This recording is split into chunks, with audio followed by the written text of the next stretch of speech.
ಹೊಟ್ಟೆ ನೋವು, ಹೊಟ್ಟೆ ಉಬ್ಬರ, ಅಜೀರ್ಣ, ವಾಂತಿ, ಆಹಾರ ನುಂಗ್ಲಿಕ್ಕಾಗದೇ ಇರೋದು, ವಿಪರೀತ ತೇಗು, ಅನೇಕ ದಿನಗಳಿಂದ ಇಂಥ ಸಮಸ್ಯೆಗಳು ನಿಮಗಿದ್ದು ಔಷಧಿಗಳಿಂದ ಗುಣಮುಖರಾಗದಿದ್ದಲ್ಲಿ ಅನ್ನನಾಳ, ಹೊಟ್ಟೆ, ಸಣ್ಣ ಕರುಳಿನ ಸಮಸ್ಯೆ ನಿಮಗಿರಬಹುದು.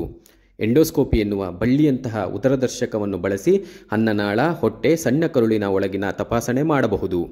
ಹೈಟಸ್ ಹರ್ನಿಯಾ, ಅಲ್ಸರ್, ಗ್ಯಾಸ್ಟ್ರಿಕ್, ಹೆಚ್ ಪೈಲೋರಿ ಇನ್ಫೆಕ್ಷನ್, ದುರ್ಮಾಂಸ ಇತ್ಯಾದಿ ಸಮಸ್ಯೆಗಳನ್ನ ಕಂಡುಹಿಡಿದು ಸಮಸ್ಯೆಗೆ ತಕ್ಕ ಚಿಕಿತ್ಸೆ ಪಡೆದು ಗುಣಮುಖರಾಗಬಹುದು.